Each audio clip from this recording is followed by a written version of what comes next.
আবু বকর রাদিয়াল্লাহু তাআলা আনহু বর্ণনা করেন, আল্লাহর নবী অসুস্থ হয়ে গেলেন, হাঁটতে পারে না। দুইজন সাহাবীর উপর ভর করে মসজিদ নববীর মধ্যে আসেন। আবু বকর রাদিয়াল্লাহু তাআলা আনহু ইমামতি করেন। আল্লাহর নবী সাল্লাল্লাহু আলাইহি ওয়াসাল্লাম যখন মসজিদে নববীর মধ্যে আসেন, আবু বকর রাদিয়াল্লাহু তাআলা আনহু যখন বসলেন, ইমামতি থেকে পিছনে আসবেন, আল্লাহর নবী ইশারা দেয়, হে আবু বকর, না না, তুমি তোমার জায়গায় বসো। আল্লাহর নবী সাল্লাল্লাহু আলাইহি ওয়াসাল্লাম আবু বকর রাদিয়াল্লাহু তাআলা আনহুর পাশে বসলেন। বসার পরে আবু বকর রাদিয়াল্লাহু তাআলা আনহু ইমামতি করেন। আবু বকর রাদিয়াল্লাহু তাআলা আনহু বলেন, আমার নবী যখন আমার পাশে বসলেন, আমি নবীর প্রতি লক্ষ্য করলাম, নবী যেভাবে রুকু করে, নবী যেভাবে সাজদা দেয়, নবী যেভাবে কেরাত পড়ে, আমি ঠিক ওইভাবে আমার নবীকে অনুসরণ করে নবীর পিছে আমি শেষ নামাজ আদায় করেছি। এক পর্যায়ে আল্লাহর নবী সাল্লাল্লাহু আলাইহি ওয়াসাল্লাম যখন মৃত্যু শয্যায়, আম্মা জান আয়েশা রাদিয়াল্লাহু তাআলা আনহাকে বলেন, ও আয়েশা, তুমি আমার কামরার দরজাগুলো খুলিয়া দাও, আমি দেখব আমার এই রেখে যাওয়া উম্মত তারা কিভাবে মসজিদে নববীর মধ্যে নামাজ আদায় করে, আমি এটা দেখব। আমার কামরার দরজাগুলা খুলিয়া দাও। আল্লাহর নবী সাল্লাল্লাহু আলাইহি ওয়াসাল্লাম উঠতে পারে না, আল্লাহর নবী সাল্লাল্লাহু আলাইহি ওয়াসাল্লাম বসতে পারে না। আল্লাহর নবী সাল্লাল্লাহু আলাইহি ওয়াসাল্লাম সাহাবাদের দিকে তাকায়, চোখের পানি ঝরে, আর মনের ভিতরে সান্ত্বনা নেয় যে আমি যে কালামের জন্য আমার দান শহীদ করেছি, যে কালেমার জন্য আমি মক্কা ছেড়েছি, যে নামাজের জন্য আল্লাহর ঘর আমি ছেড়েছি, আমার ওই মেহনত বৃথা যায় নাই। আমার সাহাবায়ে কেরাম আমার অনুপস্থিতিতে তারা আমি নবীর মতো তারা নামাজ কায়েম করে। শুধু তাই না, আল্লাহ নবী সাল্লাল্লাহু আলাইহি ওয়াসাল্লাম যখন মৃত্যু শয্যায়, আল্লাহ নবী সাল্লাল্লাহু আলাইহি ওয়াসাল্লাম যখন মৃত্যুর শেষ প্রান্তে, আল্লাহ নবী সাল্লাল্লাহু আলাইহি ওয়াসাল্লাম হাদিসের মধ্যে বয়ান করেন, আম্মা জান আয়েশা রাদিয়াল্লাহু তাআলা আনহা তিনি বয়ান করেন, নবীজির দেহ থেকে যখন শেষ প্রাণটা বের হয়ে যাবে, আম্মা জান আয়েশা রাদিয়াল্লাহু তাআলা আনহা বলেন, আল্লাহর নবী আমার মুখের দিকে তাকাইলেন, সাহাবায়ে কেরামের দিকে তাকাইলেন, মসজিদে নববীর মধ্যে তাকাইলেন। যখন জান মোবারক বের হয়ে যাবে, আল্লাহর নবী সাল্লাল্লাহু আলাইহি ওয়াসাল্লামের মুখে শুধু তিনবার উচ্চারিত হয়েছিল, আসসালাতু ইয়া উম্মতি, আসসালাতু ইয়া উম্মতি, আসসালাতু ইয়া উম্মতি। হে আমার উম্মত, তোমরা নামাজ ছাড়িও না। সুবহানাল্লাহ। হে আমার উম্মত, তোমরা নামাজ ছাড়িও না। সাহাবায়ে কেরাম হাদিসের মধ্যে বয়ান করেন, নামাজ হলো এত গুরুত্বপূর্ণ ইবাদত, নবী আলাইহিস সালাতু ওয়াস সালামের সর্বশেষ মুহূর্তে তিনি বলছেন, হে আমার উম্মত, তোমরা নামাজ ছাড়িও না। ওই নবী বলছেন, সল্লু কামা রাআইতুমুনি উসাল্লি, তোমরা নামাজ পড়ো ওইভাবে যেভাবে আমি নবীকে নামাজ পড়তে দেখেছ। মুহাদ্দিসিনে কেরাম বলেন, নবীর মতো যে বান্দা নামাজ পড়তে চাইবে তার জন্য নামাজের আগে 4টি সুন্নতের উপর আমল করতে হবে। কয়টি সুন্নতের উপর? 4টি সুন্নতের উপর আমল করতে হবে। এক নম্বর হলো, যে ব্যক্তি নবীর মতো নামাজ পড়তে চায়, 1 নম্বর সুন্নত হইল নামাজের আগে শরীরকে সমস্ত বড় নাপাকি ছোট নাপাকি থেকে শরীর এবং কাপড়কে পবিত্র করতে হবে। এখানে পবিত্র করার উদ্দেশ্য হলো 2টা। ওযু করার মাধ্যমে, পানির মাধ্যমে শরীর পবিত্র করতে হবে, আর তওবার মাধ্যমে কলব পবিত্র করতে হবে, যাতে মনের মধ্যে কোনো হিংসা না থাকে না। এইভাবে দিলকে পবিত্র কইরা নামাজের মধ্যে দাঁড়াতে হবে। এটা হলো 1 নম্বর সুন্নাত। 2 নম্বর হলো সুন্দরভাবে ওযু করতে হবে। নবী আলাইহিস সালাতু ওয়াস সালাম বলেন, যে বান্দা সুন্দরভাবে ওযু করে, যখন মুখ ধোয় চেহারার গুনাহ পড়ে যায়, যখন হাত ধোয় হাতের গুনাহগুলো পড়ে যায়, যখন পা ধোয় পার গুনাহগুলো পড়ে যায়। এইভাবে বান্দা যখন ওযু করে তখন তার শরীরের সমস্ত সগীরা গুনাহগুলো পড়ে যায়। নবী আলাইহিস সালাতু ওয়াস সালাম বলেন এটা হলো নামাজের আগে দ্বিতীয় সুন্নাত। 3 নাম্বার সুন্নাত হইল আল্লাহর নবী সাল্লাল্লাহু আলাইহি ওয়াসাল্লাম বলেন একজন মুমিন যখন ওযু করবে, ওযু করার পরে তাহিয়াতুল ওযু 2 রাকাত নামাজ পড়বে। এটা হলো নবীর সুন্নাত। আল্লাহর নবী সাল্লাল্লাহু আলাইহি ওয়াসাল্লাম বলেন আমি মেরাজে গেলাম, জান্নাত ভ্রমণ করলাম, আমি জান্নাত চলাকালে দেখলাম আমার আগে আগে কার আওয়াজ যেন আমার কানে আসে। আমি যখন মেরাজ থেকে ফিরে আসলাম আমি বুঝতে পারলাম এটা আমার একজন সাহাবীর পায়ের আওয়াজ, এর নাম হলো বেলাল।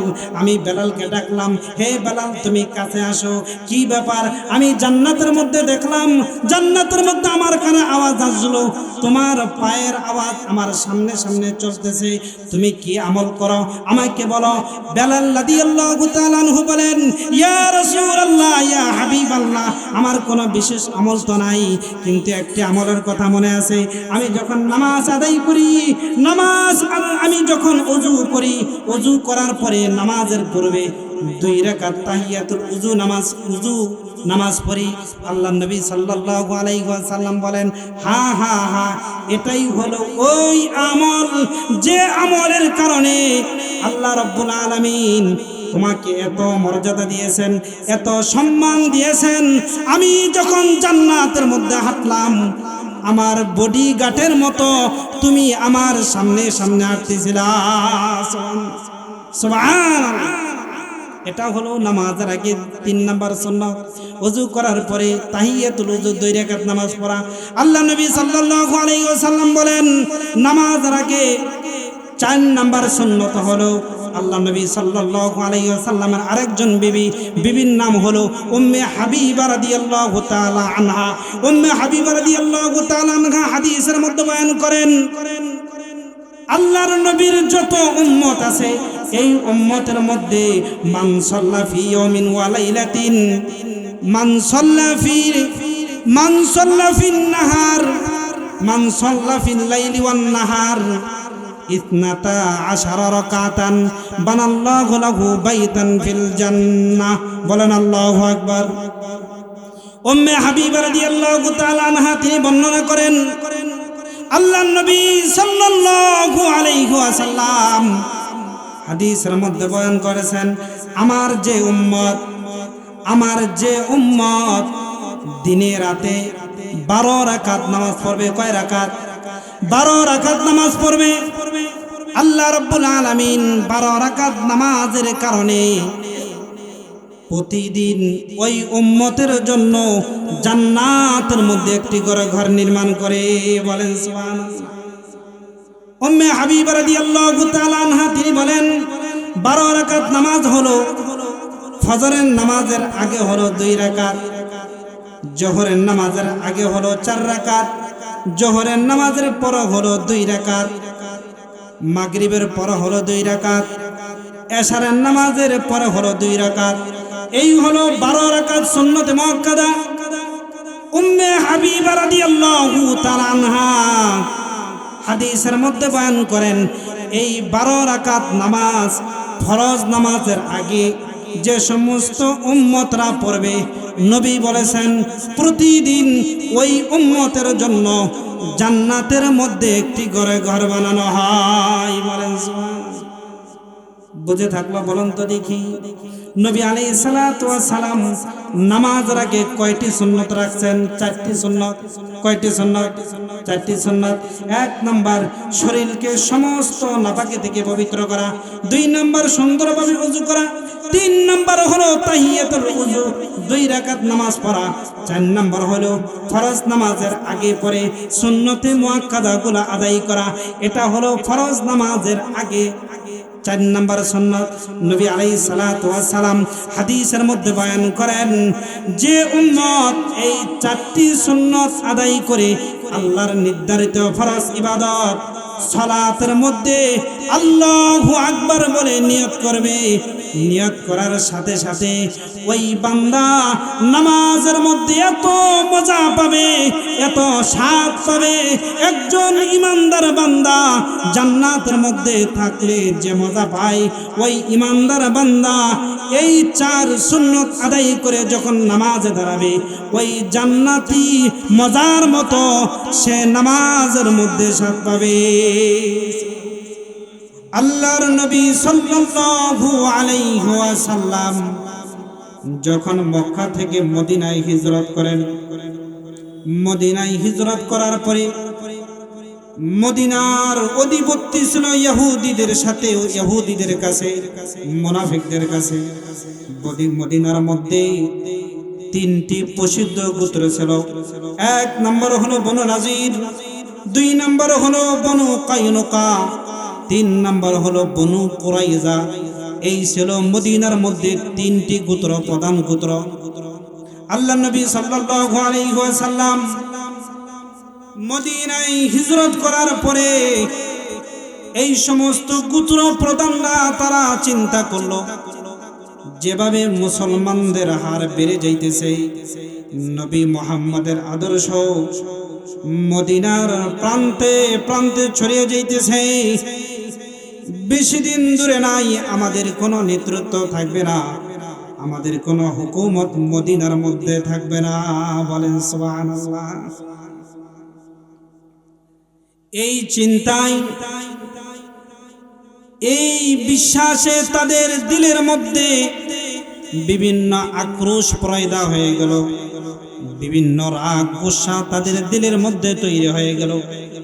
আল্লাহ নবী সাল্লাল্লাহু আলাইহি ওয়াসাল্লাম এই পরিস্থিতি যখন বুঝতে পারলেন, আল্লাহ নবী সাল্লাল্লাহু আলাইহি ওয়াসাল্লাম মদিনার প্রসিদ্ধ 3 গোত্রকে ডাকলেন, মদিনার ইহুদিদেরকে ডাকলেন, মদিনার মুনাফিকদেরকে ডাকলেন, মদিনার যত গোত্র প্রধান ছিল তাদেরকে আহ্বান করলেন।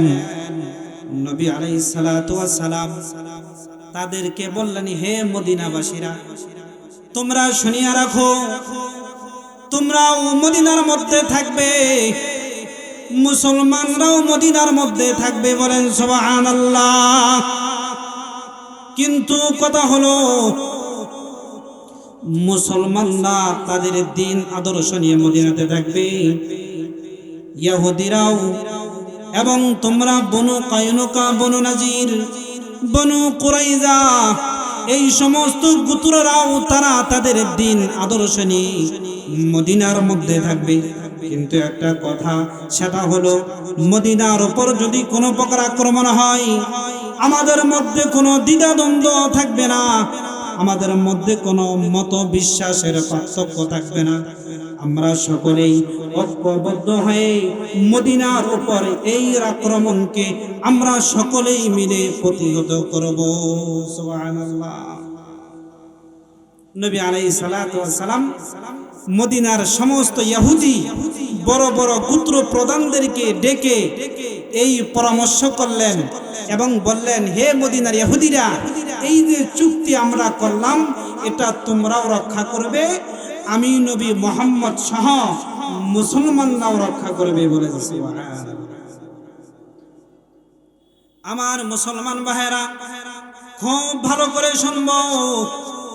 আল্লাহর নবী সাল্লাল্লাহু আলাইহি ওয়াসাল্লাম এই সন্ধি চুক্তি করার পরে মক্কা থেকে বারবার মদিনার মুনাফিকদের কাছে চিঠি আসতেছিল, ও মদিনার মুনাফিকরা, ও মদিনার ইহুদিরা, হে মদিনার বনু কুরাইজা, বনু নাজির, তোমরা যদি মুসলমানদেরকে, নবী মুহাম্মদকে মদিনা থেকে বের করে না দাও, আমরা মক্কার কুরাইশ, মক্কার মধ্যে আমাদের যত সশস্ত্র বাহিনী আছে সমস্ত বাহিনী নিয়ে মদিনার উপর আক্রমণ করব, তোমাদেরকে সহ আমরা মদিনার মুসলমানদেরকে মদিনা থেকে নিচ্ছিন্ন করব। বলেন নাউজুবিল্লাহ। এই কথা মক্কার থেকে মদিনার ইহুদিদের কাছে মক্কার কুরাইশরা বারবার তারা প্রেরণ করতেছিল।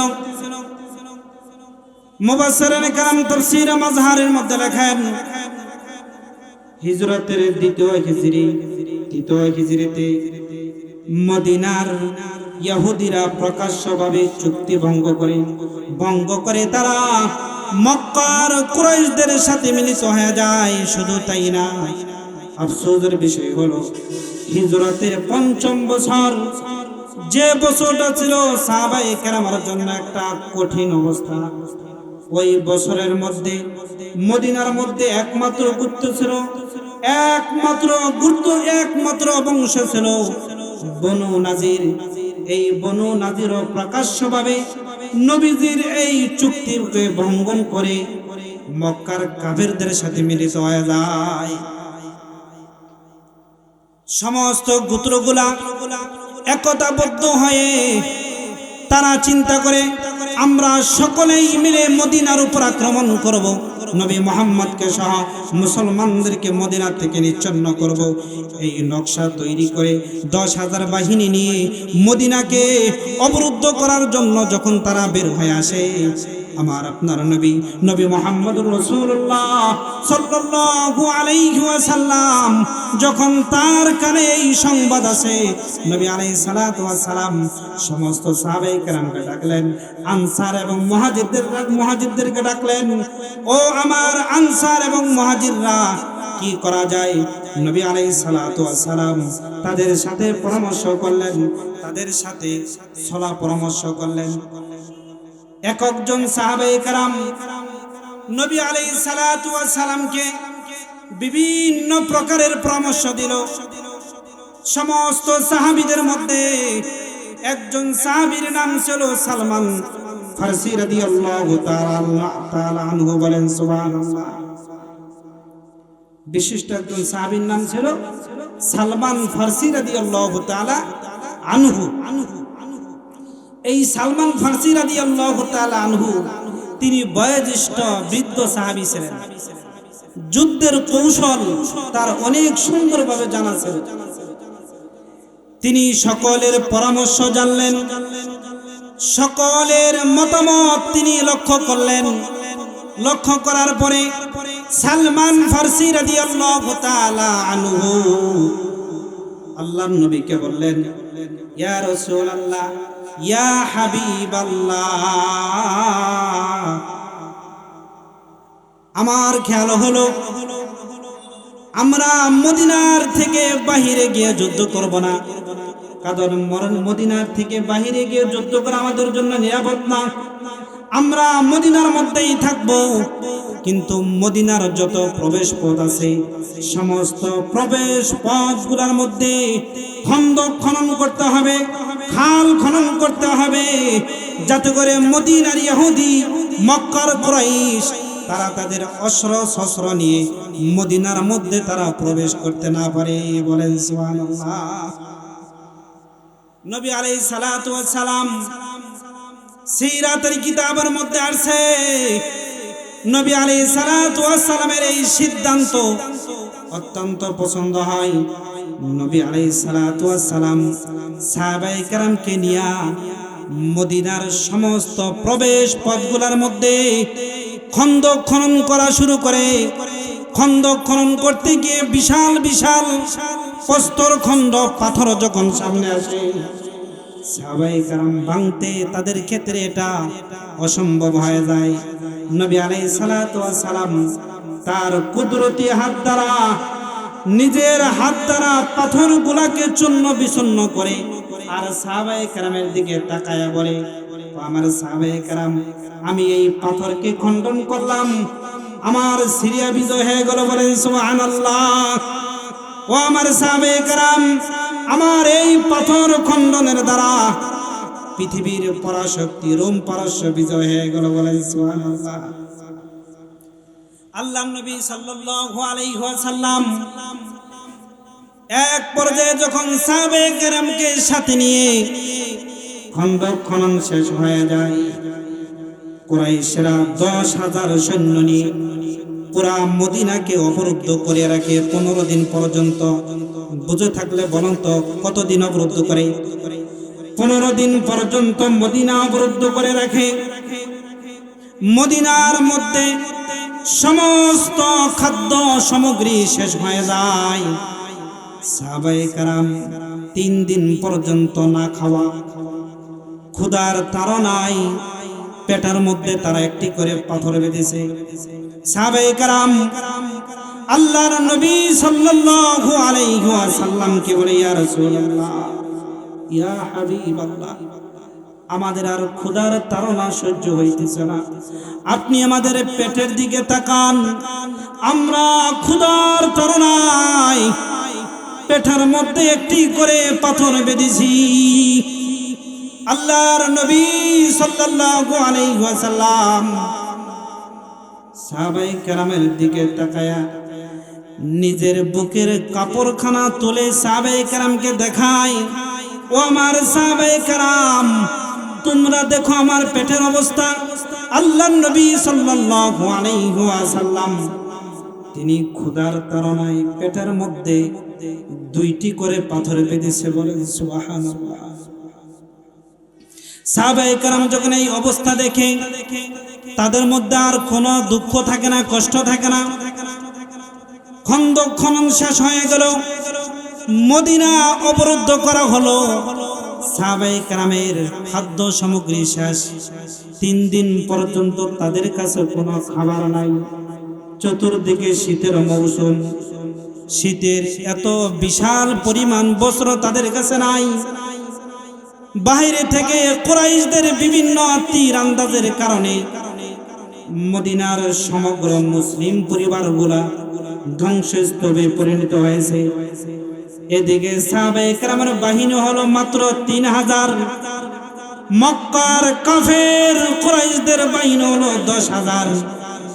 এই অবস্থার মধ্যে সাহাবায়ে কেরামের মধ্যে নিরাশতা চলে আসে, সাহাবায়ে কেরামের মধ্যে দুর্বলতা চলে আসে, সাহাবায়ে কেরামের চেহারার মধ্যে ভয় ভীতি চলে আসে। এই অবস্থার ভিতরে রহমতের নবী মুহাম্মদুর রাসূলুল্লাহ সাল্লাল্লাহু আলাইহি ওয়াসাল্লাম, নবীর চেহারার মধ্যে কোনো দুর্বলতা নাই, নবীর চেহারার মধ্যে কোনো ভয় নাই, নবীর চেহারার মধ্যে কোনো ঈমানি দুর্বলতা নাই। বলেন সুবহানাল্লাহ। আল্লাহর নবী সাল্লাল্লাহু আলাইহি ওয়াসাল্লাম তিনি নির্দ্বিধায় যুদ্ধ পরিচালনা করতেছেন। তিনি নির্দ্বিধায় সমস্ত কাজগুলো আঞ্জাম দিতেছেন। আল্লাহ রাব্বুল আলামিন সাহাবায়ে কেরামের এই অবস্থা দেখে নবীর উপর জিবরাইল আলাইহিস সালাতু ওয়াস সালামের মাধ্যমে নবীর উপর আয়াতে কারিমা নাযিল করেন, লাকাদ কানা লাকুম ফি রাসূলিল্লাহ, লাকাদ কানা লাকুম ফি রাসূলিল্লাহ, ও আল্লাহর নবীর সাহাবীরা, তোমাদের জন্য তোমাদের রাসূলের জিন্দেগীর মধ্যে আছে উত্তম আদর্শ। বলেন সুবহানাল্লাহ। লিমান কানা ইয়ারজুল্লাহ, যদি তোমরা কাল কিয়ামতের ময়দানে আল্লাহর সামনে ফিরার আশা রাখো, ওয়া যাকারাল্লাহা কাসীরা, এবং যদি তোমরা আল্লাহকে স্মরণ করে থাকো, তাহলে তোমাদের জন্য তাকায়া দেখো তোমাদের নবীর আমলের মধ্যে, তোমাদের নবীর কাজের মধ্যে, তোমাদের নবীর সব কিছুর মধ্যে তোমাদের জন্য রয়েছে উত্তম আদর্শ। বলেন সুবহানাল্লাহ। আল্লাহ রাব্বুল আলামিন সাহাবায়ে কেরামকে বলেন, তোমরা দুর্বল হয়ে গেছো, চেহারার মধ্যে ভয় ভীতির ছাপ এসেছে, ক্ষুধার তাড়নায় নিরাশতে এসেছে। যদি তোমরা আখিরাতে ফিরার আশা রাখো আর আমি আল্লাহকে স্মরণ করো, তাহলে নবীর দিকে তাকায়া দেখো। তোমরা বেঁধেছো একটি পাথর, নবী বেঁধেছে 2টি পাথর। তোমরা ক্ষুধার তাড়নায় দুর্বল হয়ে গেছো, নবী আলাইহিস সালাতু ওয়াস সালামের মধ্যে কোনো দুর্বলতা নাই। বলেন সুবহানাল্লাহ। নবী আলাইহিস সালাতু ওয়াস সালামের মধ্যে কোনো ভয়ভীতি নাই। আমার হাবিবের মধ্যে কোনো ইমানি দুর্বলতা নাই, আমার হাবিবের মধ্যে তার চেহারার মধ্যে কোনো ভয়ের ছাপ নাই। সুতরাং নবীর উপর যদি ঈমান এনে থাকো তাহলে এই নবীর আদর্শকে গ্রহণ করো। এই নবীর আদর্শ হলো তোমাদের জন্য উত্তম আদর্শ, এই নবীর পথ হলো তোমাদের জন্য উত্তম পথ, এই নবীর আমল হলো তোমাদের জন্য উত্তম আমল, এই নবীর রাস্তা হলো তোমাদের জন্য জান্নাতের রাস্তা। বলেন সুবহানাল্লাহ। সুতরাং মক্কার কাফেররা চতুর্দিকে আক্রমণ করেছে, যদি তোমরা নবীর আদর্শকে গ্রহণ করে থাকো তাহলে তোমাদের কোনো ভয় নাই। কথা বলেন ঠিক না? মুহাদ্দিসিনে কারাম নবীর আদর্শকে বুঝাতে গিয়ে লাকাদ কানা লাকুম ফি রাসূলিল্লাহি উসওয়াতুন হাসানা, উসওয়াতুন হাসানা হলো উত্তম আদর্শ। এই উসওয়াতুন হাসানা বুঝাতে গিয়ে মুফাসসিরিনে কারাম তাফসীরের কিতাবের মধ্যে এক নববধূর উপমা পেশ করেছেন। বলেন সুবহানাল্লাহ। মুফাসসিরিনে কারাম তাফসীরের কিতাবের মধ্যে লেখেন, একজন নববধূকে যেমন বিভিন্ন অলংকার দ্বারা সাজানো হয় বরযাত্রীকে খুশি করার জন্য, তার হাতের মধ্যে যখন বিভিন্ন অলংকার পরিধান করানো হয় হাতের সৌন্দর্যতা আগের চাইতে বেড়ে যায়। কথা বলেন ঠিক না বেঠিক? তার চেহারার মধ্যে যখন বিভিন্ন অলংকার দ্বারা চেহারাকে সাজানো হয় তার চেহারার সৌন্দর্যতা আগের থেকে বেড়ে যায়। তার শরীরকে যখন দুনিয়ার বিভিন্ন আসবাব দ্বারা তার শরীরকে সাজানো হয় শরীরের সৌন্দর্যতা দুনিয়ার সমগ্র মানুষের কাছে সৌন্দর্যতা বেড়ে যায়। মুফাসসিরিনে কারাম তাফসীরের কিতাবের মধ্যে লেখেন, একজন মুমিন ঠিক তদ্রূপ তার জন্য তার পুরা শরীর তার সমস্ত আমল সাজানোর জন্য অলংকার হলো নবীদের রেখে যাওয়া আদর্শ। সুবহানাল্লাহ। একজন মুমিন যদি তার শরীরকে সুসজ্জিত করতে চায় তাহলে নবীর সুন্নাত দ্বারা তার শরীরকে সাজাতে হবে। একজন মুমিন বান্দা যদি তার চেহারাকে নবীর সুন্নাত দ্বারা সাজায়, তার চেহারা আগে যত সুন্দর ছিল এই চেহারা নবীর সুন্নাত দ্বারা সাজানোর কারণে এই চেহারার সৌন্দর্যতা দুনিয়ার মানুষের কাছে আরো দ্বিগুণ বেড়ে যায়। বলেন সুবহানাল্লাহ। শুধু তাই না, একজন মুমিন যদি তার হাতকে নবীর সুন্নাত দ্বারা সাজায়, একজন মুমিন যদি তার পুরা 3.5 হাত বডি নবীর সুন্নাত দ্বারা সাজায়, মুফাসসিরিনে কেরাম কিতাবের মধ্যে লেখেন ওই নববধূর মতো একজন মুমিন তার শরীর সুন্নাত দ্বারা সাজানোর কারণে এই শরীর আগের চাইতে দুনিয়ার সমগ্র মানুষের কাছে তার সৌন্দর্যতা দ্বিগুণ বেড়ে যায়। বলেন সুবহানাল্লাহ।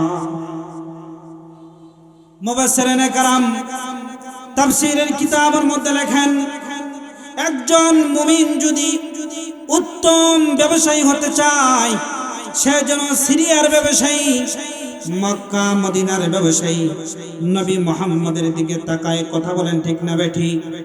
একজন মুমিন যদি শ্রেষ্ঠ নেতা হতে চায়, বিশ্ব নেতা সাইয়্যিদুল মুরসালিন রাহমাতুল লিল আলামিন নবী মুহাম্মদুর রাসূলুল্লাহ সাল্লাল্লাহু আলাইহি ওয়াসাল্লামের আদর্শের দিকে তাকাই। বলেন সুবহানাল্লাহ। শুধু তাই না, একজন মুমিন যদি উত্তম বাবা হতে চায় সে যেন ফাতেমার বাবা মুহাম্মদের দিকে তাকায়। বলেন সুবহানাল্লাহ। একজন মুমিন যদি উত্তম রাষ্ট্রনায়ক হতে চায় সে যেন মক্কা মদিনা অর্ধ পৃথিবীর রাজা সাইয়্যিদুল মুরসালিন নবী মুহাম্মদুর রাসূলুল্লাহ সাল্লাল্লাহু আলাইহি ওয়াসাল্লামের আদর্শের দিকে তাকায়।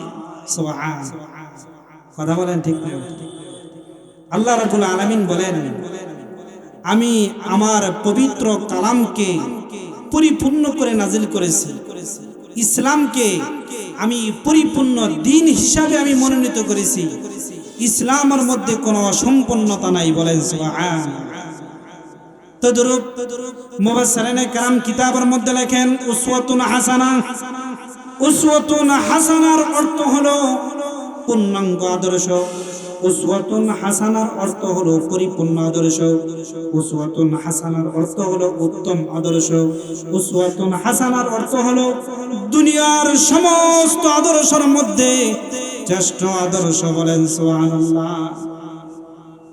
আল্লাহ রাব্বুল আলামিন তার নবীকে দুনিয়ার মধ্যে শ্রেষ্ঠ আদর্শ দিয়ে আল্লাহ তাকে দুনিয়াতে পাঠিয়েছেন। বলেন সুবহানাল্লাহ। তাহলে বুঝে থাকলে বলেন, প্রতিটি মুমিন মুসলমানের জন্য তার জীবন সাজানো, রাষ্ট্র সাজানো, সমাজ সাজানো এবং পরিবার সব কিছু সাজানোর জন্য অলংকার হলো নবীর আদর্শ। কথা বলেন ঠিক না? নবীর আদর্শ ছাড়া মুসলমানদের বিকল্প কোনো পথ হতে পারে না। কথা বলেন ঠিক না? মুফাসসিরিনে কেরাম তাফসীরের কিতাবের মধ্যে লেখেন, নবীর আদর্শ হলো দুই রকম। নবীর আদর্শ কয় রকম বলেন তো দেখি? বুঝে থাকলে বলেন, নবীর আদর্শ কয় রকম? নবীর আদর্শ দুই রকম। একটা হলো নবীজির বাহ্যিক আদর্শ, আর একটা হলো নবীজির আভ্যন্তরিক আদর্শ। একটা হলো নবীজির বাহিরের অবস্থা, আর একটা হলো নবীজির ভিতরের অবস্থা। বলেন সুবহানাল্লাহ। মুফাসসিরিনে কেরাম তাফসীরের কিতাবের মধ্যে লেখেন, নবীজির আভ্যন্তরিক অবস্থা কেমন ছিল? নবীজির একজন বিবির নাম হলো আম্মা জান আয়েশা রাদিয়াল্লাহু তাআলা আনহা। বুঝে থাকলো বলেন তো দেখি, নবীজির বিবির নাম কি? আম্মা জান আয়েশা রাদিয়াল্লাহু তাআলা আনহা। আম্মা জান আয়েশা রাদিয়াল্লাহু তাআলা আনহাকে সাহাবায়ে কেরাম জিজ্ঞাসা করলেন, হে উম্মুল মুমিনিন, আল্লাহর নবী নবী মুহাম্মদুর রাসূলুল্লাহ সাল্লাল্লাহু আলাইহি ওয়াসাল্লামের আদর্শ কেমন ছিল? বলেন সুবহানাল্লাহ। আম্মা জান আয়েশা রাদিয়াল্লাহু তাআলা আনহা সমস্ত সাহাবায়ে কেরামের দিকে লক্ষ্য করে বলেন, হে আল্লাহর নবীর সাহাবীরা, তোমরা কি আল্লাহর কোরআন দেখো না? বলেন সুবহানাল্লাহ। আল্লাহর কোরআন যেটা, নবীর আদর্শ হলো সেটা। আল্লাহর কোরআন যেটা, নবীজির সমগ্র জিন্দেগীর আমল হলো সেটা। বলেন সুবহানাল্লাহ।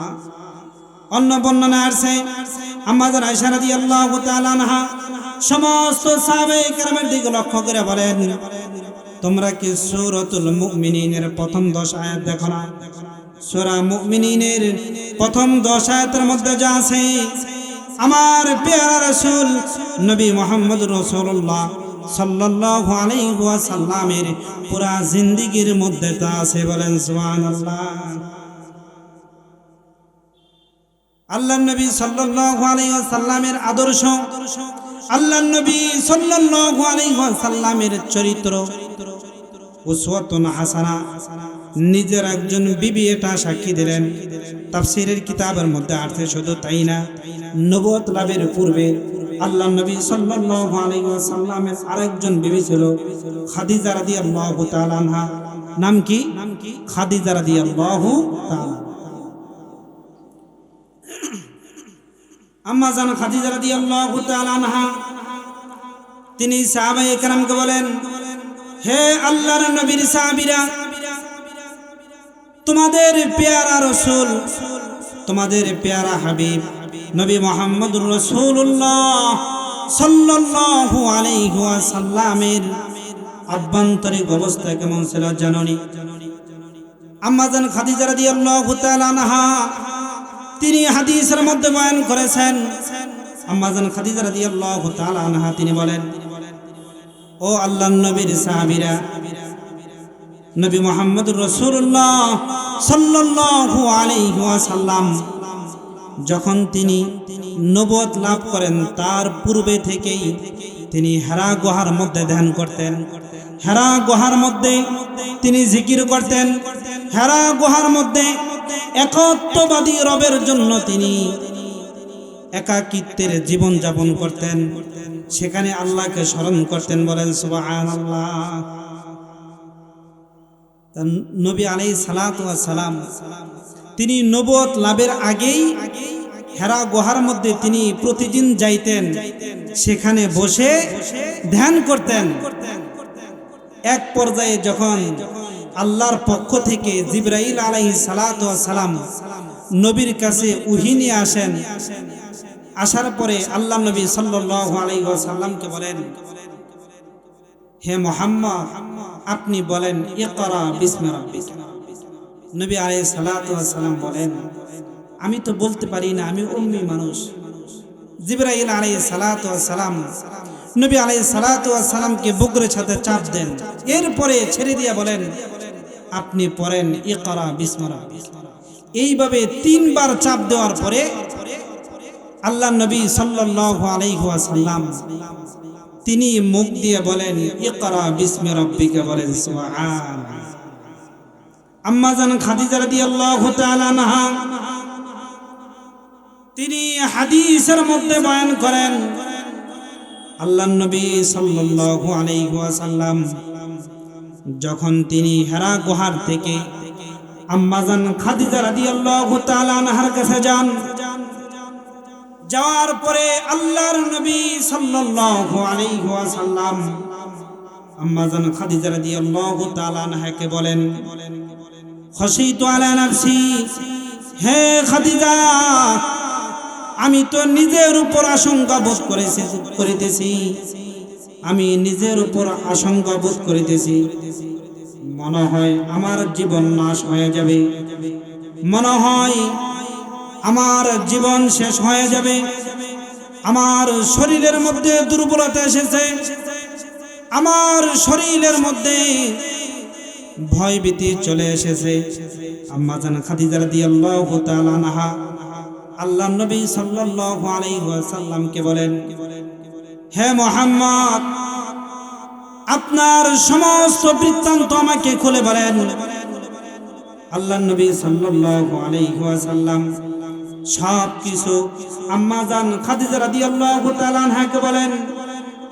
বলার পরে আম্মা জান খাদিজা রাদিয়াল্লাহু তাআলা আনহা নবী আলাইহিস সালাতু ওয়াস সালামকে সান্ত্বনা দেন।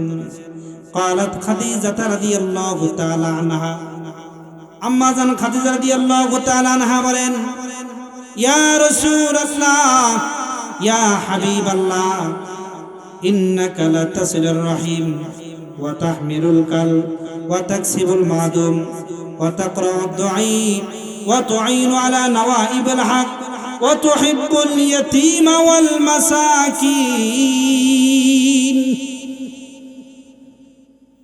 আম্মা জান খাদিজা রাদিয়াল্লাহু তাআলা আনহা আল্লাহর নবীকে সান্ত্বনা দেন, ইয়া রাসূলুল্লাহ, ইয়া হাবিবাল্লাহ, আপনি তো হলেন এমন একজন নবী, আপনি তো হলেন এমন একজন ব্যক্তি, আপনি স্বজনদের সাথে ভালো ব্যবহার করেন, আপনি দুর্বলদেরকে আশ্রয় দেন, শুধু তাই না, আপনি মিসকিনদেরকে সাহায্য করেন, আপনি মাজলুমদের অভিভাবক করেন, শুধু তাই না, যারা ভালো লোক নেক মানুষ আপনি তাদেরকে উত্তম পথ দেখান, এবং আপনি যত ইয়াতীম আছে মিসকিন আছে আপনি তাদেরকে মহব্বত করেন। বলেন সুবহানাল্লাহ।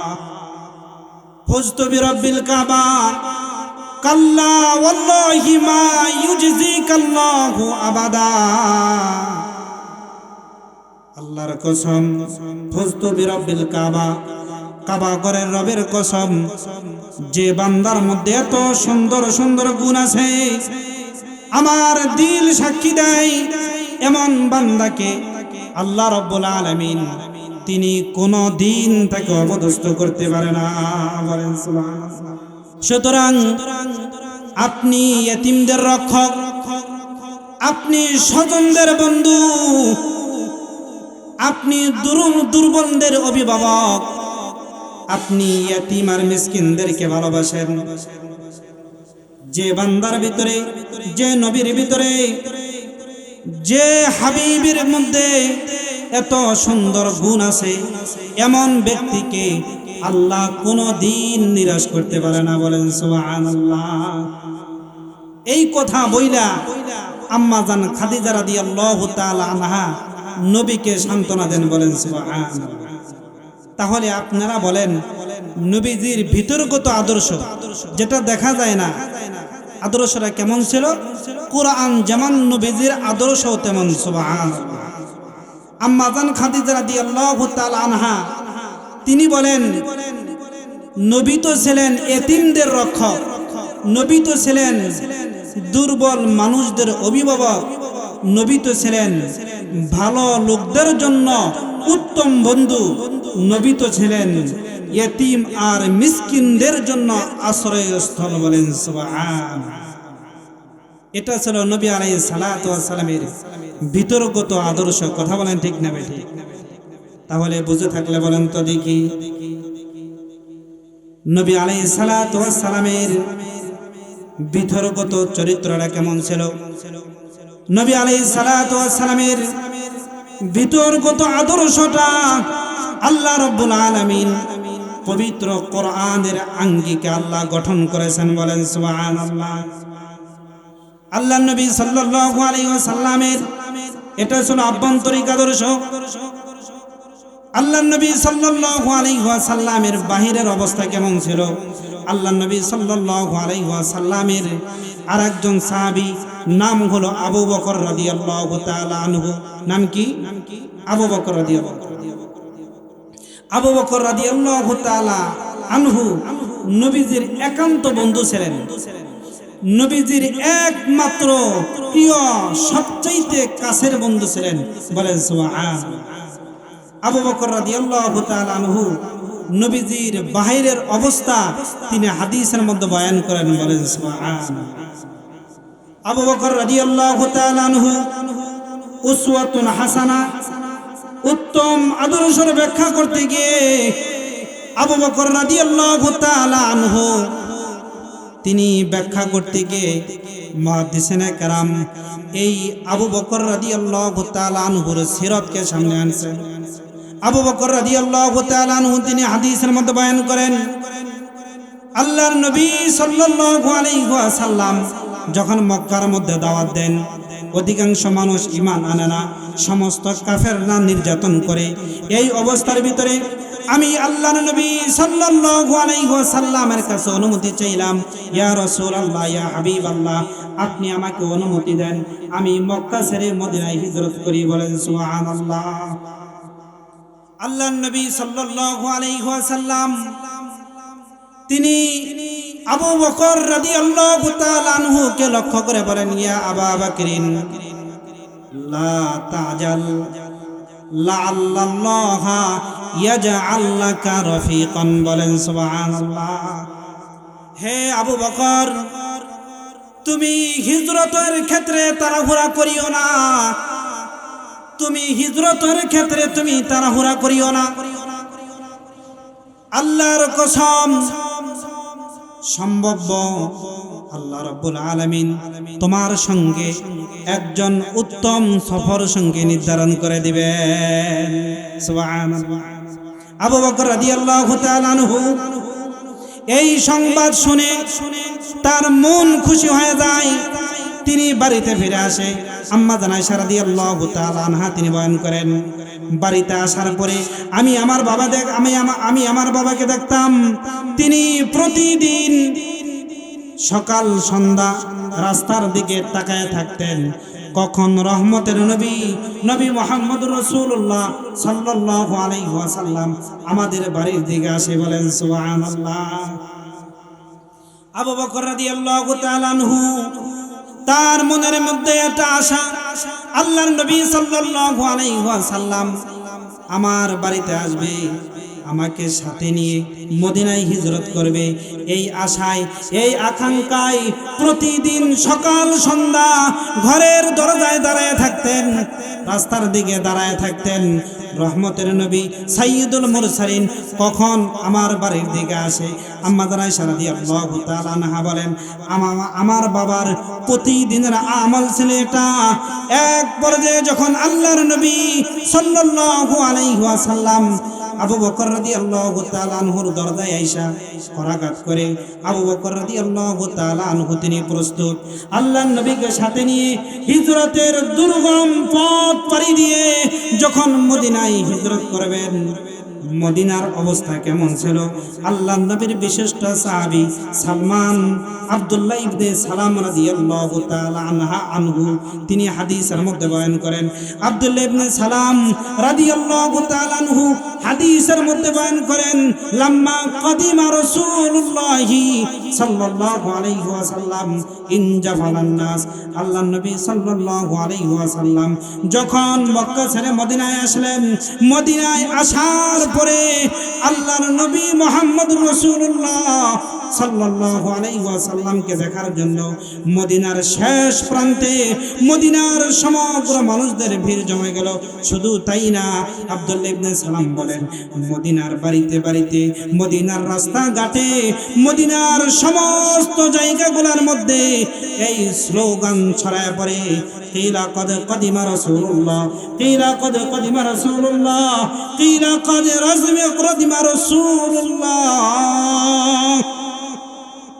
মদিনার সমস্ত অলিগলির মধ্যে এই সংবাদ ছড়িয়ে পড়ে, আখিরি পয়গম্বরের আগমন মদিনাতে হয়েছে, আখিরি পয়গম্বরের আগমন মদিনাতে হয়েছে, আখিরি পয়গম্বরের সমাগমন মদিনাতে হয়েছে। এই স্লোগান মদিনার চতুর্দিকে ছড়িয়ে পড়ে, মদিনার সমস্ত বাড়িগুলোর মধ্যে ছড়িয়ে পড়ে। আব্দুল্লাহ ইবনে সালাম বলেন, এই আওয়াজ যখন আমার কানে আসলো, ফাজিতু বিহান নাস লিআনজুর ইলাইহি, আমি নবীকে দেখার জন্য আমিও মানুষের সাথে মদিনার শেষ প্রান্তে চলে আসলাম। যখন আমরা নবীকে দেখতে পেলাম, আমরা নবীকে চিনতে পারলাম না। তিনজন মানুষ, একজন হলো গোলাম ওমর বিন ফুহাইরা, আর দুইজন মানুষ উটের উপর সওয়ার। এই দুইজনের মধ্যে নবী কে হবে? আমরা মদিনার মানুষগুলো দ্বিধা দ্বন্দ্বের মধ্যে পড়ে গেলাম। কেন পড়ে গেলাম? আব্দুল্লাহ ইবনে সালাম বলেন, দুইজন মানুষ মদিনাতে আসলো, আমরা সকলেই নবীর দিকে তাকায় আছি। এই দুইজনের মধ্যে নবী কে হবে? মদিনার মানুষগুলা বুঝতেছে না। মদিনার মানুষগুলা নবীকে আহলান সাহলান মারহাবান ইয়া মুহাম্মদ এইভাবে নবীকে সম্বর্ধনা জানাবে, কিন্তু মদিনার মানুষগুলা দ্বিধাদ্বন্দ্বের মধ্যে পড়ে আছে। এক পর্যায়ে নবীজি যখন সকালবেলা রাতের আধারে হিজরত করে সকালবেলা মদিনায় আসেন, আসার পরে সূর্যের কিরণ যখন নবীর চেহারার মধ্যে পড়েছে, নবীজির আরেকজন সাথী, ওই সাথী নিজের চাদরকে অপর বন্ধুর মাথায় চাদর দ্বারা তার মুখকে, তার মাথাকে আবৃত করে দিয়েছে। বলেন সুবহানাল্লাহ। আমার মুসলমান ভাইরা, আমার মুসলমান ভাইরা, কথাগুলো খুব ভালো করে শুনবো। আব্দুল্লাহ ইবনে সালাম বলেন, যখন এক বন্ধু নিজের চাদর নিয়ে অপর বন্ধুর চেহারাকে ঢেকে দিলেন, রোদের এই তৃষ্ণতা থেকে, রোদের এই কষ্ট থেকে নিজের বন্ধুকে হেফাজতের জন্য, তখন আর আমাদের বুঝতে বাকি রইল না, যে বন্ধু চাদর দিতেছে তিনি হলেন সাহাবী, যার উপর চাদর দ্বারা ঢেকে দিতেছে তিনি আর কেউ না, তিনি হলেন রহমতের নবী, শেষ পয়গম্বর মুহাম্মদুর রাসূলুল্লাহ সাল্লাল্লাহু আলাইহি ওয়াসাল্লাম। বলেন সুবহানাল্লাহ। আমরা সকলেই চিনে ফেললাম যার উপর চাদর রাখা হইল ইনি হলেন নবী, আর যিনি চাদর রাখতেছেন তিনি হলেন সাহাবী। মুফাসসিরিনে কেরাম সিরাতের কিতাবের মধ্যে লেখেন, এটা কেন হয়েছিল খুব ভালো করে বুঝবো। আল্লাহর নবীর বাহ্যিক অবস্থা যেমন ছিল, আল্লাহর নবীর সাহাবী আবু বকরের বাহ্যিক অবস্থা তেমন ছিল। বলেন সুবহানাল্লাহ। আল্লাহর নবীর মুখের মধ্যে দাড়ি, আবু বকরের মুখের মধ্যেও দাড়ি। আল্লাহর নবীর মুখের মধ্যেও আল্লাহর জিকির, আবু বকরের মুখের মধ্যেও আল্লাহর জিকির। আল্লাহর নবীর মুখের মধ্যেও সালাম, আবু বকরের মুখের মধ্যেও সালাম। আল্লাহর নবীর গায়ে সুন্নতি পোশাক, আবু বকরের গায়েও সুন্নতি পোশাক। আল্লাহর নবীর মুখের ভাষাও হলো নম্র, আবু বকরের মুখের ভাষাও হলো নম্র। এই জন্য আমরা পার্থক্য করতে পারি নাই, কারণ নবীদের বেশভূষা যেমন ছিল, আবু বকরের বেশভূষাও তেমন ছিল।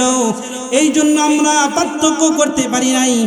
আবু বকর রাদিয়াল্লাহু তাআলা আনহু তিনি হাদিসের মধ্যে বয়ান করেন, আল্লাহর নবীর বাহিরের অবস্থা ছিল ঠিক আল্লাহ রাব্বুল আলামিনের প্রেরিত যে সুন্নতি পোশাক আছে, সুন্নতি আদর্শ আছে, আল্লাহর বর্ণিত যত উত্তম পোশাক আছে, এই পোশাক দ্বারা আল্লাহর নবী মুহাম্মদুর রাসূলুল্লাহ সাল্লাল্লাহু আলাইহি ওয়াসাল্লাম তার পুরা শরীরকে সাজিয়েছেন।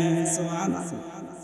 আবু বকর রাদিয়াল্লাহু তাআলা আনহু তিনি বলেন, আল্লাহর নবীর বেশভূষা যেমন ছিল, আল্লাহর নবীর রেখে যাওয়া সাহাবী তাদের বেশভূষাও তেমন ছিল। বলেন সুবহানাল্লাহ।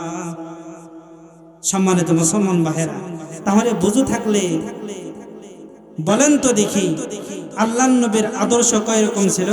দুই রকম। একটা হলো আভ্যন্তরিক আদর্শ, আর একটা হলো বাহিরের আদর্শ। আল্লাহর নবী সাল্লাল্লাহু আলাইহি ওয়াসাল্লাম ভিতরের আদর্শকে আল্লাহ কোরআন দিয়ে সাজাইছেন, আর আল্লাহর নবীর বাহিরের আদর্শ আল্লাহর বর্ণিত সুন্নতি আদর্শ দিয়ে আল্লাহর নবীকে আল্লাহ সাজাইছেন। বলে সুবহানাল্লাহ। আল্লাহর নবীর বাহিরের অবস্থা যেমন ছিল, সাহাবায়ে কেরামের বাহিরের অবস্থাও তেমন।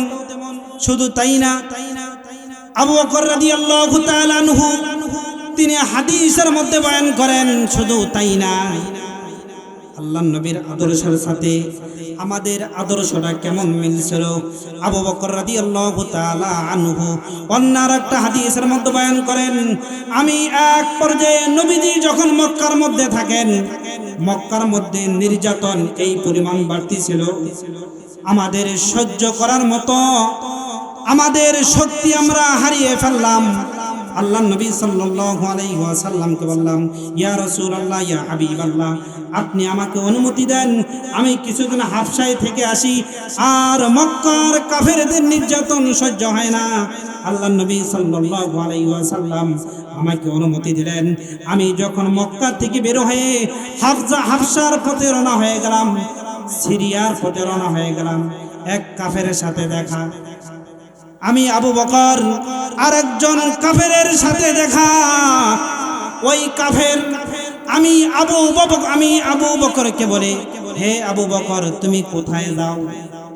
আমি বললাম, মক্কার মধ্যে আর থাকা যাইতেছে না, মক্কার মধ্যে আর থাকতে পারতেছি না, এই নির্যাতন আর সহ্য হয় না। হাবশায় সিরিয়ায় কিছুদিন হিজরত করি, হিজরত করার পরে নিজেদের মধ্যে একটু আরামপ্রিয়তা গ্রহণ করি, এরপরে আবার আমরা মক্কার মধ্যে ফেরত আসব। ওই কাফের আবু বকর রাদিয়াল্লাহু তাআলা আনহুকে লক্ষ্য করে বলে, হে আবু বকর, আমি একজন কাফের, আমি আমার গোত্রের ভয়ে ঈমান আনতে পারি না, কিন্তু আমি তোমাকে একটা কথা বলি। আবু বকর রাদিয়াল্লাহু তাআলা আনহু ওই কথাগুলা হাদিসের মধ্যে বয়ান করেছেন। আবু বকর রাদিয়াল্লাহু তাআলা আনহু বলেন, ওই কাফের আমি আবু বকরকে সম্বোধন করে বলি, ইন্নাকা লা তাসিলুর রাহিম ওয়া তাহমিলুল কাল ওয়া তাকসিবুল মা'দুম ওয়া তাকরাউদ দাঈফ ওয়া তুঈনু আলা নওয়াইবিল হক। ওই কাফের আমি আবু বকরকে লক্ষ্য করে বলে, হে আবু বকর, তুমি তো হারাই এমন একজন মহৎ ব্যক্তি যে তুমি ইয়েতিমদের রক্ষক, তুমি মিসকিনদেরকে সাহায্য করো, তুমি ভালো মানুষদেরকে ভালো পথ দেখাও, এবং তুমি অসহায় মাজলুমদেরকে আশ্রয় দাও। ফুস্তু বিরব্বিল কাবা, ওই কাবা ঘরের রবের কসম আমি সাক্ষী দিতেছি, ওই দিন বেশি দূরে না, যেদিন কাবা ঘরের রব এই মক্কার মধ্যে তুমি আবু বকরকে দুনিয়ার মধ্যে শ্রেষ্ঠ সম্মান দ্বারা ওই রব তোমাদেরকে ভূষিত করবে। বলেন সুবহানাল্লাহ। হে আবু বকর, তুমি কোথায় যাও? ওই দিন বেশি দূরে না, যে সমস্ত মানুষের মধ্যে এত সুন্দর গুণ আছে, ফুস্তু বিরব্বিল কাবা, ওই কাবা ঘরের রবের কসম ওই দিন বেশি দূরে না, যেদিন এই মক্কার মধ্যে আবু বকরকে কাবা ঘরের রব এমন সম্মান দিবে, দুনিয়ার সমস্ত সম্মানের চাইতে উত্তম সম্মান দ্বারা ওই রব তোমাদেরকে ঘোষিত করবে। বলেন সুবহানাল্লাহ। তাহলে বুঝে থাকলে বলেন, আল্লাহ নবীর আদর্শ যেমন ছিল, আবু বকরের আদর্শও তেমন ছিল। আল্লাহর নবীর পুরা শরীরকে যা দ্বারা সাজাইছেন, আবু বকর তার নিজের শরীরকে ওই সমস্ত সুন্নত দ্বারা সাজাইছেন। কথা বলেন ঠিক না? আমার মুসলমান ভাইয়েরা, এই আয়াতে কারিমার মধ্যে উসওয়াতুন হাসানা, উত্তম আদর্শ, এই উত্তম আদর্শ দ্বারা আল্লাহ নবীর আদর্শকে বুঝাইছেন। আমরা যদি কাল কিয়ামতের ময়দানে নবীর শাফাআত পেতে চাই, নবীর সুপারিশে জান্নাতে যেতে চাই, তাহলে বুঝে থাকলে বলেন, নবীর আদর্শ দ্বারা আমাদের আমাল, আমাদের শরীর, আমাদের সমাজ, আমাদের রাষ্ট্র, আমাদের দেশ সাজানোর দরকার আছে না নাই? আছে। মুফাসসিরিনে কেরাম তাফসীরের কিতাবের মধ্যে উসওয়াতুন হাসানা এর ব্যাখ্যা করতে গিয়ে আল্লাহর নবী সাল্লাল্লাহু আলাইহি ওয়াসাল্লামের একখানা হাদিস বয়ান করেছেন। মুফাসসিরিনে কেরাম তাফসীরের কিতাবের মধ্যে লেখেন, আল্লাহর নবী সাল্লাল্লাহু আলাইহি ওয়াসাল্লাম হাদিসের মধ্যে বয়ান করেছেন, সাল্লু কামা রাআইতুমুনি উসাল্লি। বলেন সুবহানাল্লাহ। সাল্লু কামা রাআইতুমুনি উসাল্লি। নবী আলাইহিস সালাতু ওয়াস সালাম সাহাবায়ে কেরামকে বলছেন, ও আমার সাহাবায়ে কেরাম, তোমরা ওইভাবে নামাজ আদায় করবা যেভাবে তোমরা আমি নবীকে নামাজ পড়তে দেখেছো। মুফাসসিরিনে কেরাম উসওয়াতুন হাসানা, উত্তম আদর্শের ব্যাখ্যা করতে গিয়ে এই হাদিস কিতাবের মধ্যে নিয়ে আসছেন। আল্লাহর নবী তো আমাদেরকে বলে গেছেন, হে আমার উম্মতরা, তোমরা নামাজ পড়ো ওইভাবে যেভাবে আমি নবীকে তোমরা দেখেছো। তোমরা নামাজ পড়ো ওইভাবে যেভাবে আমি নবীর নামাজকে তোমরা পেয়েছো। তোমরা তোমাদের শরীরকে সাজাও ওইভাবে যেভাবে আমি নবীকে তোমরা দেখেছো। তোমরা তোমাদের সমাজকে সাজাও ওইভাবে যেভাবে আমি নবীকে তোমরা পেয়েছো। ও আমার উম্মতরা, তোমরা তোমাদের রাষ্ট্রকে সাজাও ওইভাবে যেভাবে আমি নবীর মদিনার রাষ্ট্রকে তোমরা পেয়েছো। বলেন সুবহানাল্লাহ। মুফাসসিরিনে কেরাম তাফসীরের কিতাবের মধ্যে লেখেন, আল্লাহ রাব্বুল আলামিন আমাদেরকে যত বিধান দিয়েছেন, ঈমানের পরে সর্বশ্রেষ্ঠ বিধান হলো নামাজ। বুঝে থাকলে বলেন তো দেখি, সর্বশ্রেষ্ঠ বিধানের নাম কি? নামাজ। নামাজের চাইতে কোনো বড় বিধান আল্লাহর কাছে নাই। এই জন্য নবী আলাইহিস সালাতু ওয়াস সালাম যখন দুনিয়া থেকে বিদায় গ্রহণ করে, আবু বকর রাদিয়াল্লাহু তাআলা আনহু বর্ণনা করেন, আল্লাহর নবী অসুস্থ হয়ে গেলেন, হাঁটতে পারে না। দুইজন সাহাবীর উপর ভর করে মসজিদে নববীর মধ্যে আসেন। আবু বকর রাদিয়াল্লাহু তাআলা আনহু ইমামতি করেন। আল্লাহর নবী সাল্লাল্লাহু আলাইহি ওয়াসাল্লাম যখন মসজিদে নববীর মধ্যে আসেন, আবু বকর রাদিয়াল্লাহু তাআলা আনহু যখন বসলেন, ইমামতি থেকে পিছনে আসবেন, আল্লাহর নবী ইশারা দেয়, হে আবু বকর, না না, তুমি তোমার জায়গায় বসো। আল্লাহর নবী সাল্লাল্লাহু আলাইহি ওয়াসাল্লাম আবু বকর রাদিয়াল্লাহু তাআলা আনহুর পাশে বসলেন। বসার পরে আবু বকর রাদিয়াল্লাহু তাআলা আনহু ইমামতি করেন। আবু বকর রাদিয়াল্লাহু তাআলা আনহু বলেন, আমার নবী যখন আমার পাশে বসলেন, আমি নবীর প্রতি লক্ষ্য করলাম, নবী যেভাবে রুকু করে, নবী যেভাবে সাজদা দেয়, নবী যেভাবে কেরাত পড়ে, আমি ঠিক ওইভাবে আমার নবীকে অনুসরণ করে নবীর পিছে আমি শেষ নামাজ আদায় করেছি। এক পর্যায়ে আল্লাহর নবী সাল্লাল্লাহু আলাইহি ওয়াসাল্লাম যখন মৃত্যু শয্যায়, আম্মা জান আয়েশা রাদিয়াল্লাহু তাআলা আনহাকে বলেন, ও আয়েশা, তুমি আমার কামরার দরজাগুলো খুলিয়া দাও, আমি দেখব আমার এই রেখে যাওয়া উম্মত তারা কিভাবে মসজিদে নববীর মধ্যে নামাজ আদায় করে, আমি এটা দেখব। আমার কামরার দরজাগুলা খুলিয়া দাও। আল্লাহর নবী সাল্লাল্লাহু আলাইহি ওয়াসাল্লাম উঠতে পারে না, আল্লাহর নবী সাল্লাল্লাহু আলাইহি ওয়াসাল্লাম বসতে পারে না। আল্লাহর নবী সাল্লাল্লাহু আলাইহি ওয়াসাল্লাম সাহাবাদের দিকে তাকায়, চোখের পানি ঝরে, আর মনের ভিতরে সান্ত্বনা নেয় যে আমি যে কালামের জন্য আমার দান শহীদ করেছি, যে কালামের জন্য আমি মক্কা ছেড়েছি, যে নামাজের জন্য আল্লাহর ঘর আমি ছেড়েছি, আমার ওই মেহনত বৃথা যায় নাই। আমার সাহাবায়ে কেরাম আমার অনুপস্থিতিতে তারা আমি নবীর মতো তারা নামাজ কায়েম করে। শুধু তাই না, আল্লাহর নবী সাল্লাল্লাহু আলাইহি ওয়াসাল্লাম যখন মৃত্যু শয্যায়, আল্লাহর নবী সাল্লাল্লাহু আলাইহি ওয়াসাল্লাম যখন মৃত্যুর শেষ প্রান্তে, আল্লাহর নবী সাল্লাল্লাহু আলাইহি ওয়াসাল্লাম হাদিসের মধ্যে বয়ান করেন, আম্মা জান আয়েশা রাদিয়াল্লাহু তাআলা আনহা তিনি বয়ান করেন, নবীজির দেহ থেকে যখন শেষ প্রাণটা বের হয়ে যাবে, আম্মা জান আয়েশা রাদিয়াল্লাহু তাআলা আনহা বলেন, আল্লাহর নবী আমার মুখের দিকে তাকাইলেন, সাহাবায়ে কেরামের দিকে তাকাইলেন, মসজিদে নববীর মধ্যে তাকাইলেন। যখন জান মোবারক বের হয়ে যাবে, আল্লাহর নবী সাল্লাল্লাহু আলাইহি ওয়াসাল্লামের মুখে শুধু 3 বার উচ্চারিত হয়েছিল, আসসালাতু ইয়া উম্মতি, আসসালাতু ইয়া উম্মতি, আসসালাতু ইয়া উম্মতি। হে আমার উম্মত, তোমরা নামাজ ছাড়িও না। সুবহানাল্লাহ। হে আমার উম্মত, তোমরা নামাজ ছাড়িও না। সাহাবায়ে কেরাম হাদিসের মধ্যে বয়ান করেন, নামাজ হলো এত গুরুত্বপূর্ণ ইবাদত, নবী আলাইহিস সালাতু ওয়াস সালামের সর্বশেষ মুহূর্তে তিনি বলছেন, হে আমার উম্মত, তোমরা নামাজ ছাড়িও না। ওই নবী বলছেন, সল্লু কামা রাআইতুমুনি উসাল্লি, তোমরা নামাজ পড়ো ওইভাবে যেভাবে আমি নবীকে নামাজ পড়তে দেখেছো।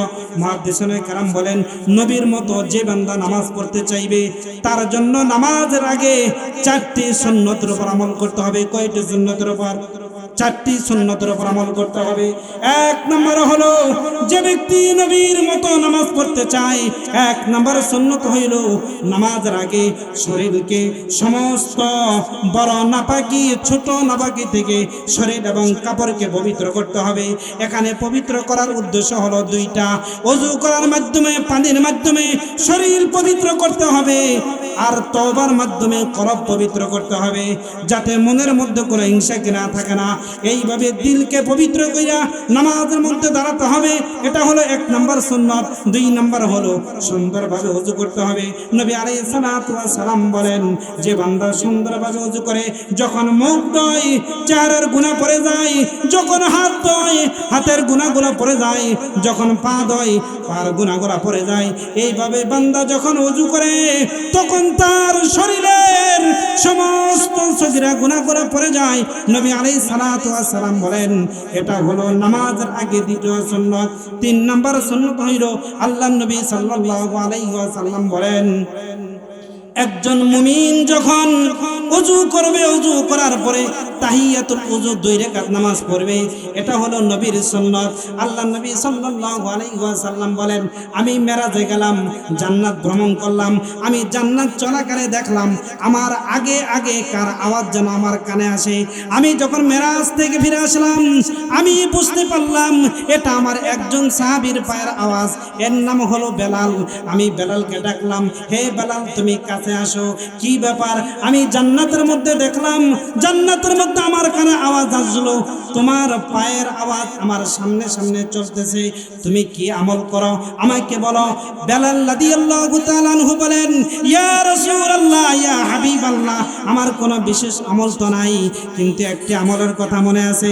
আমি যখন নামাজ আদায় করি, আমি যখন ওযু করি, ওযু করার পরে নামাজের পূর্বে 2 রাকাত তাহিয়াতুল উযু নামাজ পড়ি।